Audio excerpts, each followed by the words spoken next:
Fala galera, professor Fernando Cardoso na área, estou aqui para mais um episódio do nosso podcast, o Pode Passar. E eu estou trazendo um convidado mais do que especial, é um amigo, um irmão, sócio, a gente só não é marido e mulher, só não somos casados, tá bom? Mas é um cara que eu admiro muito, que eu tenho um respeito assim, grande pela pessoa que ele é, pelo profissional que ele é. E não podia deixar de faltar nesse podcast o meu amigo Prof. Neto, né? Está aqui do meu lado. Fala, meu irmão. Tamo junto, cara. Tamo junto. E fala, galera, beleza? Queria justamente agora conversar, bater um papo aqui com o Neto, conversar sobre a vida dele, sobre quando ele começou a dar aula, certo? Como foi que ele chegou até aqui.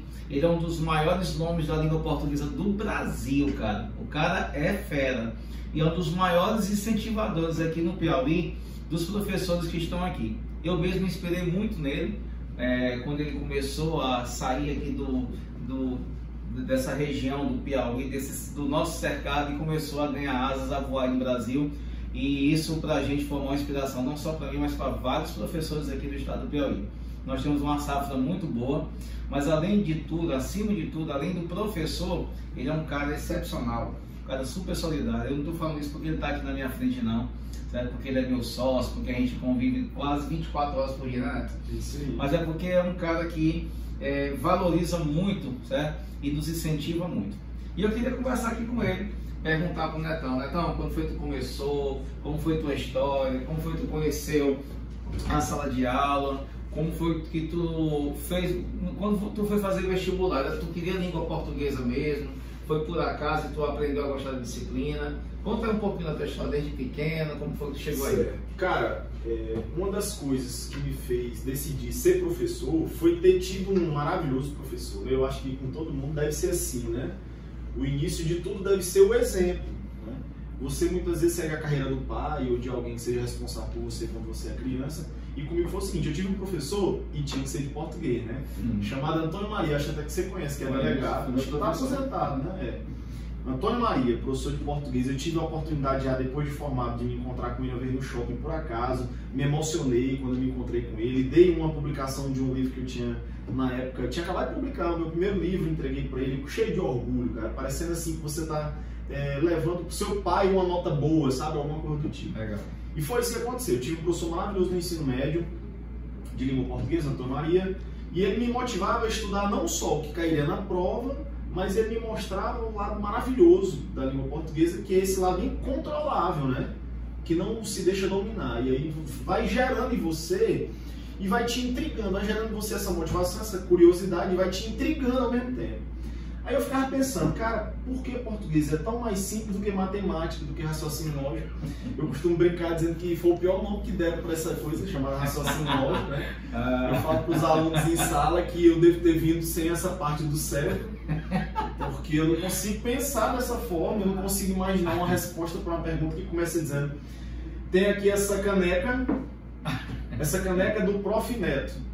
Ele tem quantos irmãos? Cara, tem alguma coisa faltando nessa questão. Parece que sempre está faltando alguma coisa. E aí isso me revoltava, e ao mesmo tempo era tão fácil português, eu entendia com tanta clareza que aquilo ia me trazendo possibilidades que eu talvez antes não tivesse, se não fosse pelo bom professor que eu tive, né? Então eu pensava em ser jornalista, eu pensava em fazer direito, que era o que todo mundo queria para si, os pais queriam para os filhos. Então eu estava pensando em fazer para direito, só que aí eu assumi essa bronca de fazer para letras portuguesas. Pra ter ideia, na época, na minha adolescência, né, 16 para 17 anos, que é geralmente quando, na minha época a gente decidia mais ou menos nessa faixa etária aí, o que queria fazer, né, de vestibular. Foi antes de PSIL, porque a gente teve vestibular tradicional, tu deve ter... Eu peguei o PSIL, mas foi antes, né? O meu também foi antes do PSIL, mas foi um pouquinho antes. Logo depois que eu entrei na universidade, começou o PSIL. A galera talvez nem conhece como Enem, né? De virar uma seriado dessa universidade, né? Era o PSIL, né? Era o PSIL. Aí eu entrei ainda antes disso, né? No tradicionalzão mesmo. E aí, cara, o que aconteceu? Eu disse, vou fazer letras português. Na hora meu irmão mais velho falou assim, é viado. Foi mesmo? Foi. Sofri esse bullying lá dentro de casa. Esse vai ser viado, porque eu já gostava de literatura. de ler e escrever poema. Eu me aventurava em escrever algumas coisas. Cara, eu dava pra minha mãe ler. Aí mãe é mãe, né? Meu filho tá lindo. Tá lindo. É um poeta. E eu ficava naquela achando massa, mostrava para as meninas, nunca dava certo. Eu digo, mas é uma coisa errada. Era porra nenhuma, era garrancho. Aí eu... Neto, só uma coisa pra gente falar. O professor Antônio Maria também foi meu professor no Corujão. Que até o proprietário era o Fernando e Bartolomeu, vocês se lembram disso? Sim, eu lembro sim. E o Antônio Maria também, ele dava uma aula de português tão suave. Cara. Ele tinha manhã de ficar subiando na aula, não sei se tu pegou esse tempo aí, com a mãozinha no bolso. E ainda hoje ele é delegado, gente, ele ainda hoje trabalha, né? Ele é meu colega de profissão. Mas ele é muito massa, Antônio Maria. Passava um controle, né, cara? Uma paz, uma serenidade incrível, assim. E aquilo, eu não consegui ser como ele, sereno, tranquilo em sala. Não consegui. Mas eu consegui fazer com que ele me inspirasse, né? Que aquele comportamento dele, aquela paz dele me inspirasse, né?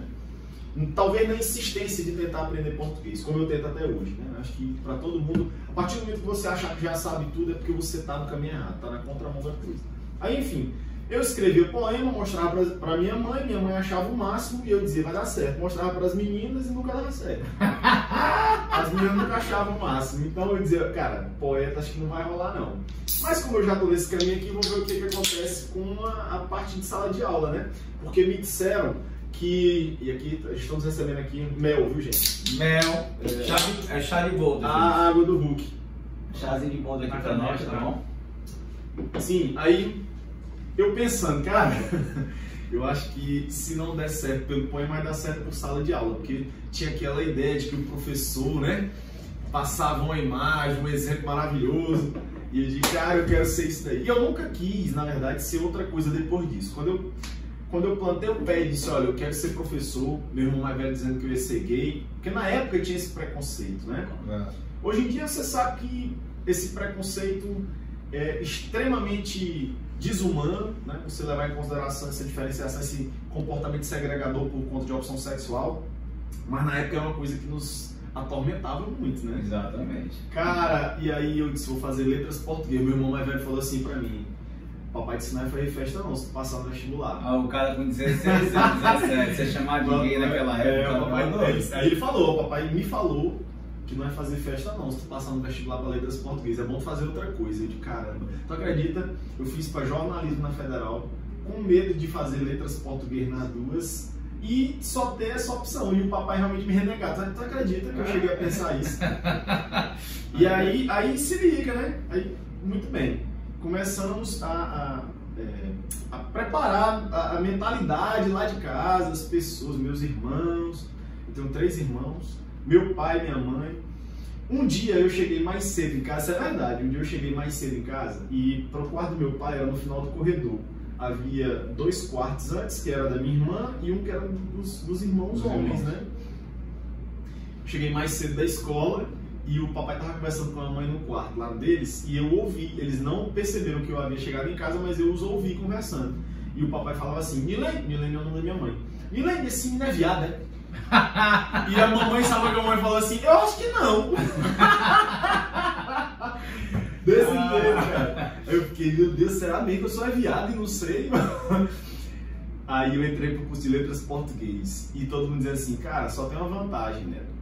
Lá, bicho, ó, curso de letras português, meu irmão, só é mulher, 90% mulher. Se tu não virar viado mesmo, tu vai se dar muito bem. Porra, eu querendo aprender Camões, Machado de Assis, os caras fazendo isso, essa confusão na minha cabeça, né? Eu, 16 para 17 anos. Eu fiz meu aniversário de 18 anos, eu já tava na universidade, porque na época a gente entrava com 17 para 18, né?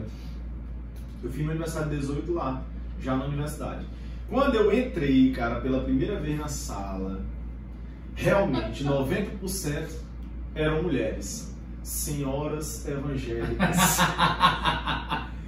Cara, eu entrei e fiquei olhando assim, cara, esse curso deve ser muito... Isso foi na UFP ou na UESP? Na UESP. Falei, olha, esse curso vai ser uma bênção na minha vida, porque eu não vou ter nenhuma distração.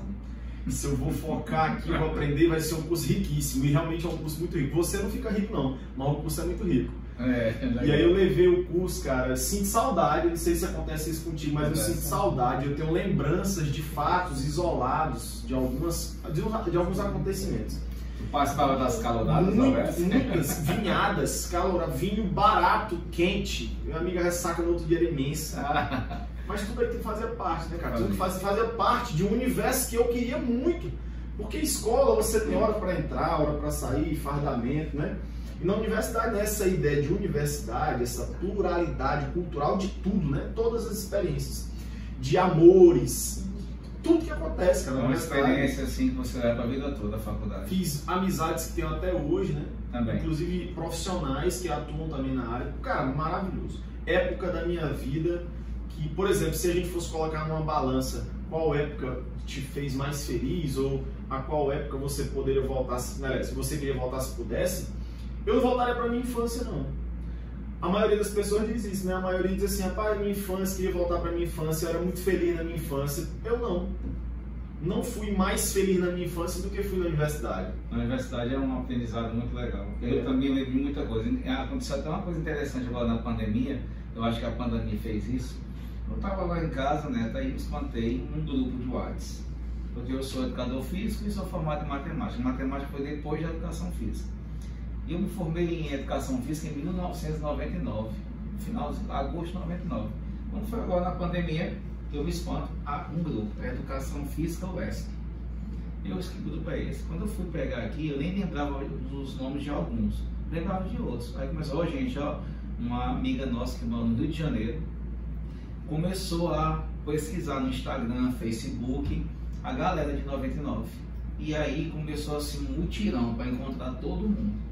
E hoje nós temos um grupo com todos os alunos da Universidade de 1999. Mas todos estão vivos ainda? Todos. Cai fora, filho.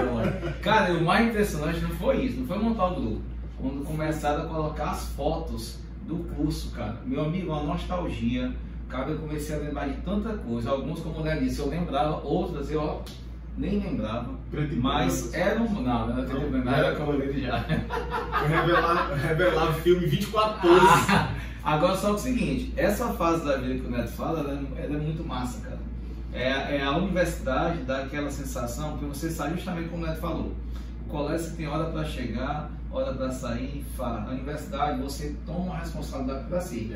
Você aprende assim, cara, ou eu me dedico aqui ao curso, porque ali talvez seja a tua vida profissional decidida ali, né? Ali você decide qual profissional você vai ser. Exatamente. Né? Agora, ou eu me dedico, ou estudo, eu levo mesmo assim a sério, se for realmente o que eu quero, e você sai a responsabilidade da escola que ela tinha de exigir e você começa a se exigir.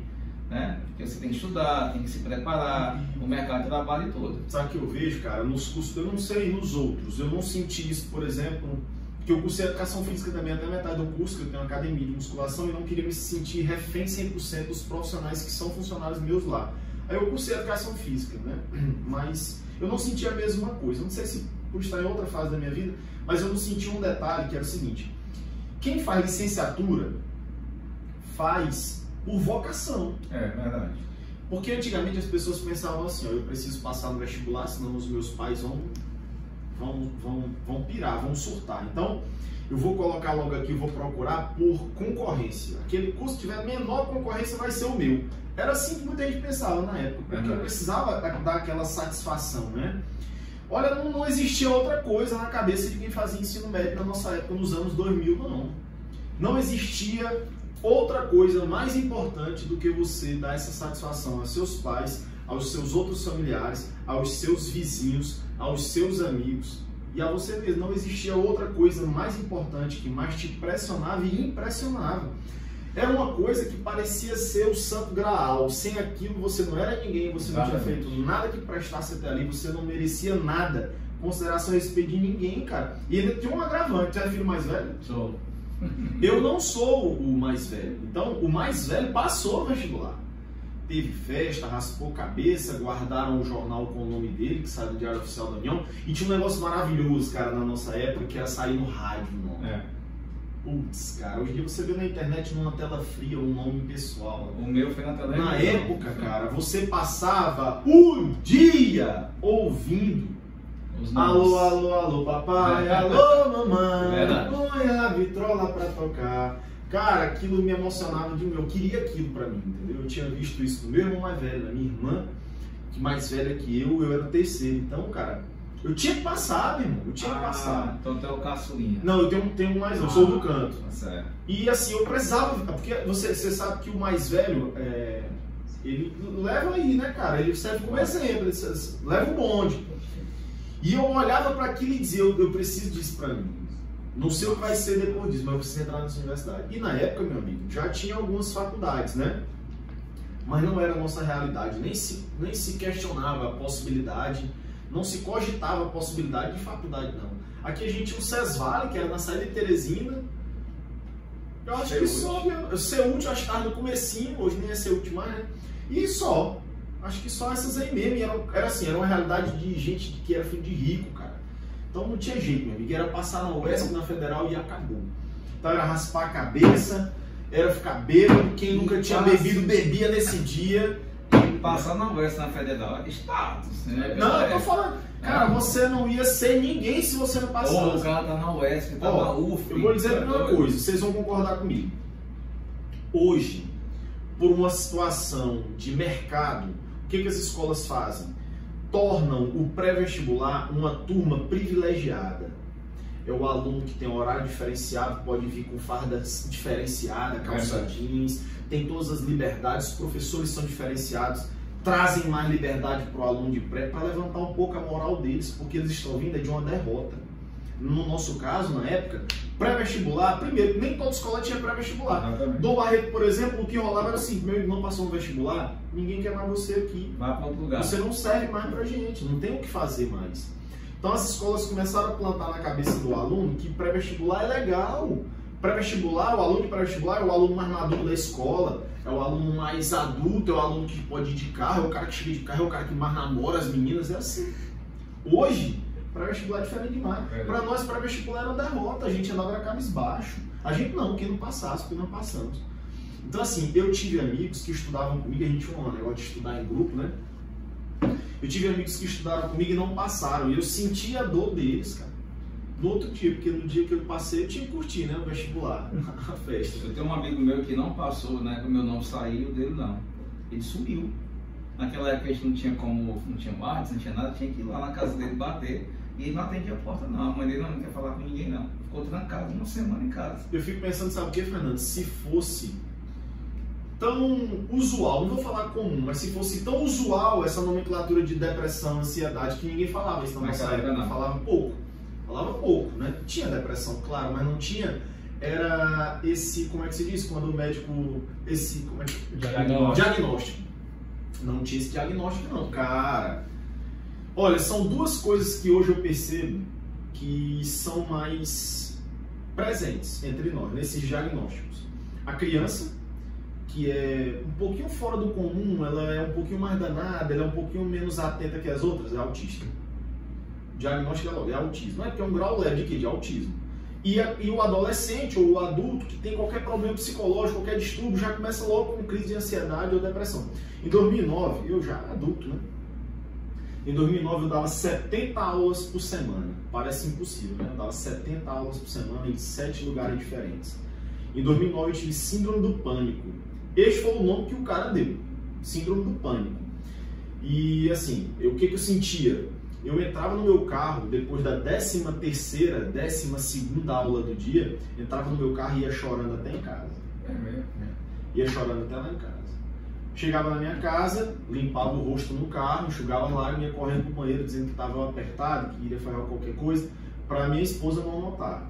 Porque quando ela notou, ela sofreu junto comigo, então ela tentou me fazer buscar ajuda. Foi quando eu fui ao médico, fiz todos os exames e tal. E assim, a minha saúde psicológica estava abalada, né? E isso acarretava um estado ruim também de saúde física. E aí o cara me deu um atestado de 20 dias nesse dia, de manhã, cara. Eu cheguei com os exames, o médico olhou para mim e falou assim, olha, você está beirando a depressão por estresse, por volume de trabalho, vou te dar um atestado de 20 dias, passe 20 dias, se possível, fora de Teresina, não leve celular, não leve nem relógio. Assim eu fiz. Eu não consegui passar 20 dias, passei 15 dias. Saí de lá, tirei 7 cópias desse atestado, saí deixando nas escolas, algumas acharam bom, outras acharam ruim, outras já sinalizavam demissão. Fiz ouvir de mercador, entrei no carro para São Luís, na casa do meu irmão mais velho, que mora em São Luís, é concursado em São Luís.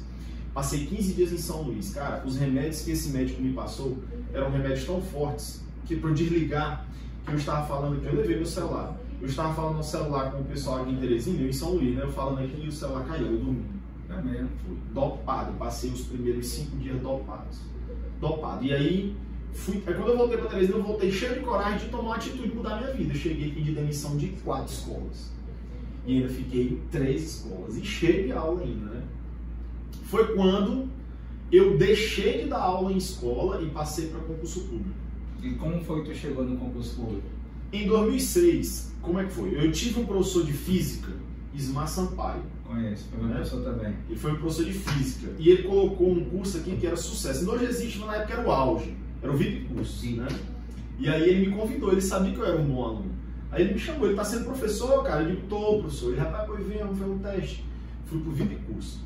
Assim que o VIP estourou, começou a estourar um outro aqui, que é de outro amigo nosso também, que é o Josué, que era o Federal Curso. Aí o Josué me chamou também. Pronto. Quando eu me vi, eu sempre tive sorte de dar aula nas melhores escolas, nas turmas melhores, de terceiro, pré, que são as que pagam mais, nas escolas mais caras e que pagam melhor. Eu sempre tive essa sorte. E aí me chamaram para esses 2 preparatórios, VIP Curso e Federal Curso. Pronto, cara. Aí eu comecei a ganhar praticamente o triplo, trabalhando menos, não levando trabalho para casa, não tendo problema com aluno de comportamento ruim, esse tipo de coisa, nada. Falar com o pai, extremo respeito que os alunos de concurso têm por nós, extremo respeito, admiração mútua, sabe? É um jogo de excelência, cara, é uma via de mão dupla. É verdade. E aí, pronto, eu me encontrei. Ó, vou dizer um negócio, cara. Eu era o cara que sempre tive muitos amigos e sempre fui boêmio. Apesar de ter muita aula, eu era boêmio. Mas toda vez que eu me sentava em algum lugar com amigos para conversar, eu só me lamentava. Os meus amigos hoje falam isso, cara, tu mudou demais, né? Porque eu só sentava para me lamentar. Eu só falava que trabalhava muito, que sofria, que podia ganhar mais pelo que eu fazia. Só me lamentava. Minha esposa fala isso, minha mãe, meus amigos falam isso. E aí, quando eu deixei de dar aula em escola para dar aula só em concurso público, ó, zerou. Cara, comecei a ter dinheiro sobrando, comecei a poder viajar, comprar um carro melhor, comprar uma moto boa, fazer o que parecia que era impossível. Comprei um apartamento maior. Cara, a vida parece ser assim, ó, ser professor é isso aqui, não precisa sofrer. Foi assim comigo. isso. São 2 universos totalmente diferentes. Eu também trabalhei em escolas e hoje eu trabalho com concurso público. E você vê o que o Neto disse, né? Essa é a realidade. A cobrança é menor, você não leva o problema para casa, muitas vezes você é a solução daqueles problemas, não que você não seja respeitado numa escola, mas no concurso público parece que você tem essa relação mais forte com o teu público, que é o aluno, que é a galerinha que está lá procurando melhorar de vida. E o universo do concurso público, cara, ele é um universo que conspira a nosso favor desde o momento que você começa a se destacar. No caso do professor Neto, por exemplo, o meu, que sou professor de raciocínio lógico. E uma história parecida com a do Neto aconteceu comigo também. Eu também, em 2017 para 2018, eu dava aula em escolas, Enem, eu tinha 6 turmas de Enem, no Gilberto Campeiro, e dava aula em concurso público. E em 2018 também eu estava lotado. Eu saía de casa pela manhã, chegava em casa às 10 da noite. Isso de domingo a domingo. Domingo eu chegava em casa meio-dia e às vezes aula à tarde.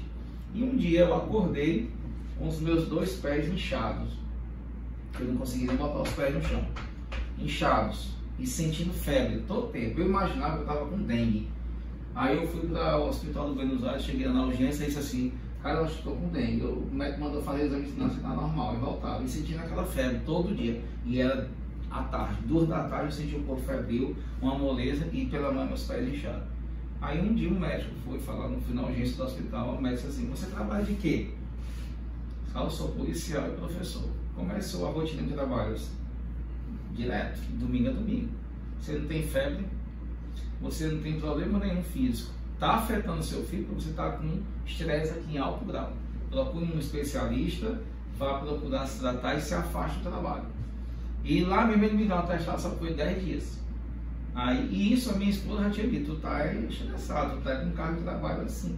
E aí eu tomei uma injeção que era um diurético, que fazia a gente urinar muito. E foi quando os meus pés desincharam. E ali foi quando eu me toquei também. E aí foi quando eu cheguei do Gilberto e falei, Gilberto, estou agora oficialmente entregando para você todas as turmas de Enem do Gilberto. Eu me lembro. Entreguei. Eu era coordenador de matemática lá. E eu disse assim, estou também entregando coordenação. Gilberto, não, eu vou entregar porque, primeiro, minha saúde. A minha saúde mental também não dava boa. Tipo, para tu ter uma ideia, né? Eu dormia com um lápis na boca. Tá louco. Porque eu ficava roçando um dente no outro. Bruxismo, né? Dicção, cara. Um problema de dicção, né? Então o que aconteceu, cara? Foi quando eu também disse assim, vou me dedicar para o concurso público. Porque lá, como o Neto falou, eu também digo a mesma coisa, eu me encontrei. E aí hoje não, antes o negócio estava bom. Hoje não, para quem está assistindo, hoje, que a gente fala, é agora em plena pandemia, né? Mas vamos já chegar ao momento atual. Deixa eu só falar aqui, ó. Você lembra quando a gente chegou à conclusão de que aqui na escola nós éramos pressionados por uma estrutura da própria escola, uma estrutura administrativa, burocrática da escola, como alunos, e que depois nós puxamos a responsabilidade para nós mesmos na universidade. E isso surgiu com uma liberdade, ao mesmo tempo que a gente se exigia, mas era uma liberdade, um fôlego novo. O que acontece? Professor sai da liberdade do aluno universitário para se formar e virar professor. Ele volta para onde? Para que ambiente? Para a escola. Lá na escola ele se encaixa como uma peça em que? Na estrutura burocrática e administrativa de aprisionamento. De novo, você é outra personagem no mesmo tabuleiro. Entendeu? Então assim, eu me via de novo pressionado, com hora para entrar, hora para sair, tendo que se submeter a qualquer coisa, a qualquer pessoa, era assim de novo. Foi o que aconteceu? Saímos de lá e fomos para o concurso público. Pronto, você é dono do próprio nariz e você precisa de novo se exigir. Aí quando você passa a exigir de você mesmo de novo, isso soa como liberdade de novo. E aí você ou relaxa e vira um professor medíocre, ou desiste de ser professor, ou você, meu amigo, não vê limite. E aí, cara, é como se diz, não tem limite. Você vai tentar de tudo para ser o melhor possível, né? Olha, o Marcílio lá do Dom Barreto dizia assim que quando você achar que já é bom o suficiente, procure ser melhor. Não melhor que os outros, mas melhor do que você pode ser. Eu tenho certeza de que nós estamos aqui para aprender. Todo dia você pode aprender alguma coisa. Não só no meu caso português, no caso de raciocínio, mas todo dia você pode aprender alguma coisa olhando para alguém, se arrependendo de ter feito alguma coisa, ou se vai descendo por não ter feito ou ter feito alguma coisa por alguém, né? Então assim, todo dia a gente tem que ser melhor, pelo menos tentar. Meu amigo, não tenha dúvida de que isso é possível. Todo dia tentar ser melhor. O melhor professor, porque ser um bom professor não é só dominar o conteúdo. É tentar chegar na hora, é tentar ser real, cara, cumprir com a verdade, entendeu? O compromisso com a verdade. É saber olhar na cara do aluno e dizer que aquele conteúdo você errou alguma coisa e que depois vai falar como é a maneira certa. É chegar e dizer que não sabe responder uma questão que o aluno chegou de supetão para você e você depois levar a resposta certa para o aluno, entendeu? Sem enrolação, sem engabelar. Quando a gente fala em volume de trabalho, como eu falei, eu era boêmio e ficava me lamentando. Cara, ano retrasado, antes da pandemia, eu assumi as turmas de pré e terceiro ano de uma escola muito boa aqui em Teresina para quebrar o galho de uma amiga que fez a cirurgia. Isso anos fora de escola, só em concurso público, né? Anos fora de ensino médio. Assumi o mês de janeiro. Olha, eu dei aula no mês de janeiro e metade do mês de fevereiro. Quando eu me vi, o meu contrato lá era para ficar janeiro todo, fevereiro todo, até ela voltar e assumir as turmas dela. E eu achava que aquilo eu conseguiria, que aquilo não era um fardo tão pesado para mim. Já que eu vinha de uma trajetória de ensino médio tão grande, né, tão longa. Meu amigo, quando um dia, pelo dia 10 de fevereiro, foi assim, sabe, eu estava na sala dos professores, coincidiu de estar lá na hora do intervalo. Eu ouvi mais ou menos 7 professores com o mesmo discurso que era o meu e que era o deles quando eu era professor de escola, cara. As mesmas lamentações. Parecia que eu tinha entrado numa máquina do tempo e voltado para uma fase ruim da minha vida. Cara, eu me vi falando as mesmas coisas, ouvindo as mesmas coisas e na maioria das vezes as mesmas figuras, as mesmas pessoas falando as mesmas coisas. Parecia que não tinha evoluído. Aquilo me amedrontou de um jeito, cara. Eu comecei a querer passar mal, saí de lá, fui na coordenação e disse, olha, eu não posso mais, não está me fazendo bem mais. Mas, professor, você estava agora há pouco contando piada aqui no corredor com os alunos, se divertindo com os alunos. Eu não quero mais, amanhã eu já não venho mais. Me desculpe, eu não vou conseguir cumprir o que eu prometi. A professora já estava bem, estava só cumprindo o atestado e voltou antes. Porque eu não consegui, cara. eu não tinha mais capacidade psicológica de entrar no outro dia. Dali eu fui pra casa tão feliz, cara, agradecendo a Deus de não estar mais naquela loucura, tu acredita? Ó, na época de escola, minha mulher engravidou, e aí eu comecei a me pressionar de eu tenho que ganhar mais dinheiro, eu tenho que dar mais aula. Eu já dava 12 aulas por dia, eu pensei, cara, mas eu acho que domingo à noite dá pra botar uma turma. Porra, só tinha domingo à noite. Sabe o que aconteceu? Acho que foi isso que aconteceu contigo também. Eu vi meu filho crescer deitado. Porque eu saía para dar aula e ele estava dormindo. Eu chegava à noite, ele já estava dormindo, eu só via que ele tinha crescido dele deitado. Foi uma das vantagens dentro do que aconteceu da pandemia. Na pandemia a gente se viu trancado em casa. E a gente começou a ter contato com Deus. Conhecer os meus filhos. São 3, ele achava que só era Eu assistia. Tem um lá, aquele cara lá é teu filho. Os 3 estavam lá em casa, cara. Até Big Brother eu assisti em 2020 do Babu. Aí eu olhava para aquela cena e, cara, eu perdi tanta coisa aqui. Olha cara. que maravilha, felizes. Felizes, 2 flamenguistas felizes, cara. Pobres, porém felizes. Graças a Deus. Saúde e força para trabalhar. E aí agora, no momento em que eu encontro o professor Newton Neto. Quando eu entro no mundo dos concursos para ministrar aula, em 2015 para 2016, eu assumi uma turma do Gilberto Campelo de INSS. Chego num mundo totalmente desconhecido para mim, onde só tinha um professor renomado, só medalhão, mas eu tive contato com 2 professores. O primeiro, o professor Josué Angélico, que era da minha disciplina, raciocínio lógico, logo em seguida o professor Felipe Melo de informática. E através deles foi que eu conheci o Newton Neto. Em 2017, quando passa o INSS, que vem um concurso da PM, eu entro em outro preparatório aqui em Teresina para dar aula, e o Neto era professor de praticamente todas as turmas lá. E aí quando eu começo a trabalhar mais perto desse filho da mãe aqui, né? E a gente também foi para outro preparatório da área de saúde, e português e raciocínio lógico na área da saúde são disciplinas assim que é o bicho dos alunos, né? E aí onde eu tenho um contato maior com o Newton Neto. E nesse preparatório eu tive uma ideia um dia. Cheguei para ele e falei, Neto, bora fazer um aulão, só eu e tu? Bora. O Neto ele tem essa vantagem. Ele convida, ele só fala assim, vamos, bora. Ele tá nem aí o que é que vai acontecer não, mas se eu perguntar, Neto, tem um negócio pra gente fazer ali, vamos lá, vamos sim, bora, tô dentro. E nesse dia a gente organizou um aulão no auditório aqui em Teresina, auditório Paulo VI, e nós colocamos, eu acho que quase 200 alunos nesse aulão, só eu e ele. Aí eu acho que foi justamente nesse momento que iniciou a minha parceria com o Neto, onde a gente começa a ter um contato maior e a gente começa a fazer esses aulões, que aí depois o Neto vai falar, foram vários até chegar aqui. Mas eu conheço o Newton Neto justamente nesse ano de 2018, que foi nesse preparatório que a gente armou esse aulão. Então, um dia até no TBT eu postei essa arte.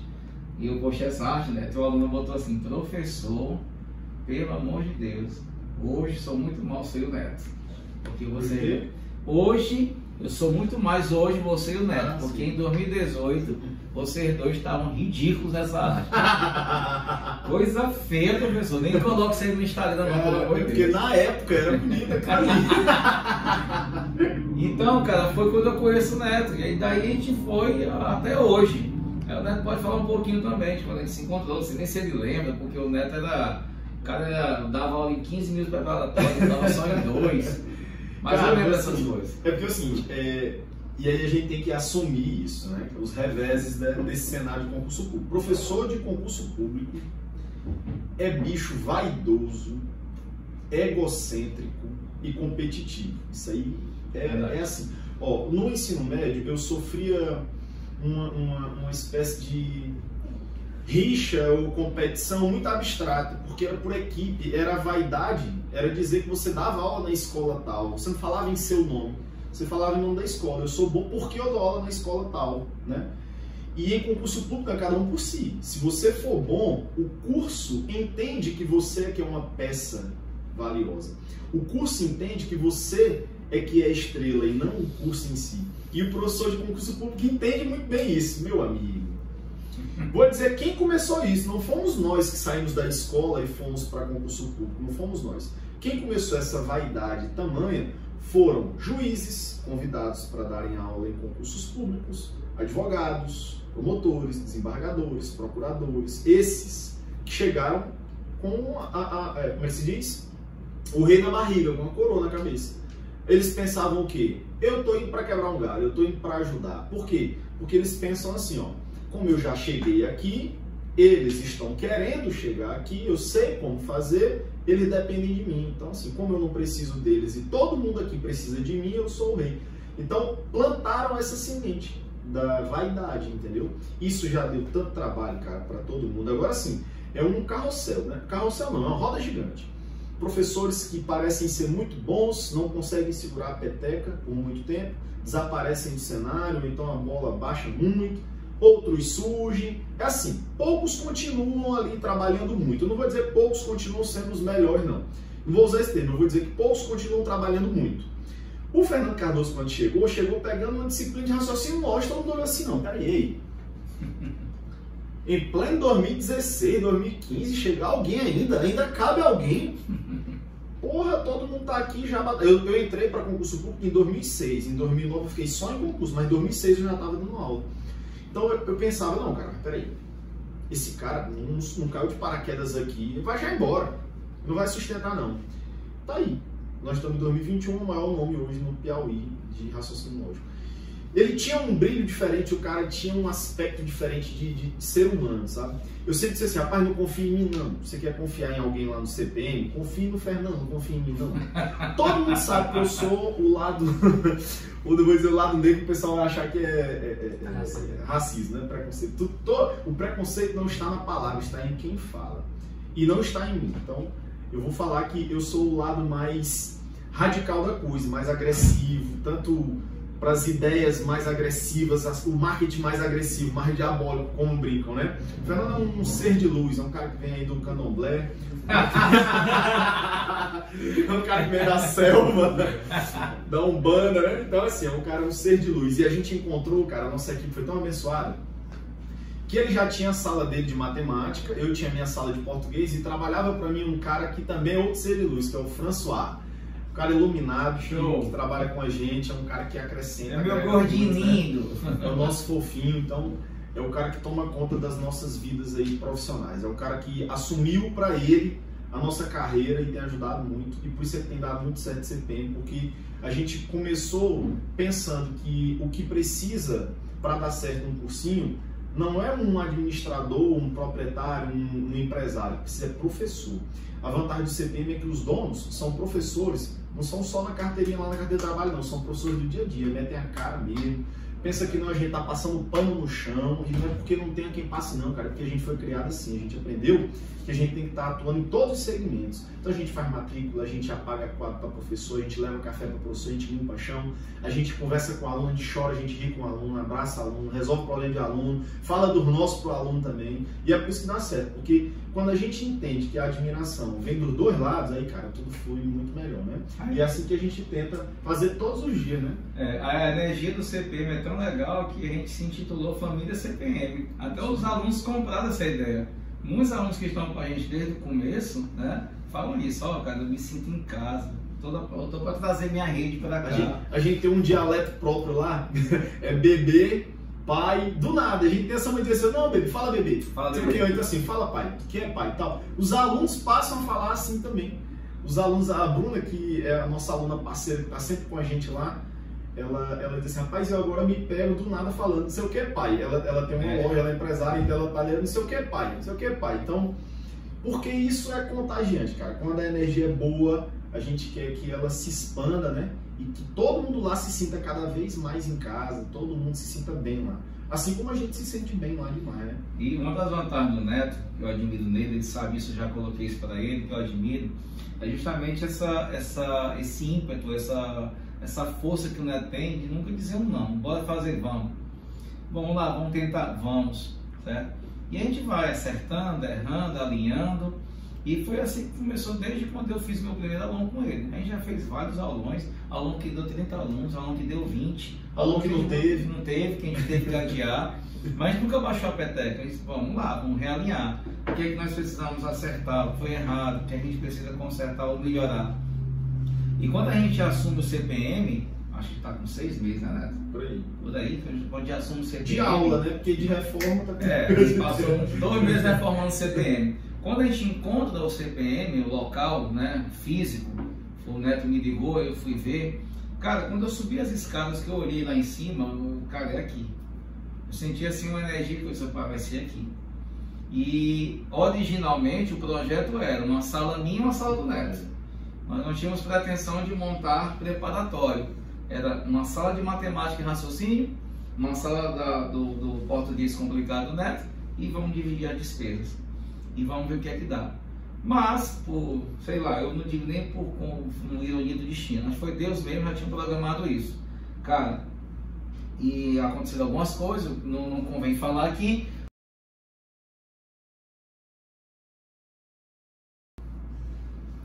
Pois é, então, cara, como tem muita coisa ainda pra gente falar sobre essa parte depois de já existir o CPM, os bastidores, tudo que deu certo, que ainda vai dar muito certo também, a gente vai fazer uma parte 2, eu dei essa ideia aqui pra gente poder fazer essa parte 2, pra gente falar daquilo que gerou essa necessidade de existir o preparatório CPM. Rolou treta pelo meio, muita coisa ainda aí pra gente, muita fofoca boa pra gente montar aí, viu? Até a próxima, valeu galera, obrigadão meu irmão. Valeu, obrigado, Neto. Um abraço a vocês, queridos. Parte 2 vai vir aí, tá? Fui!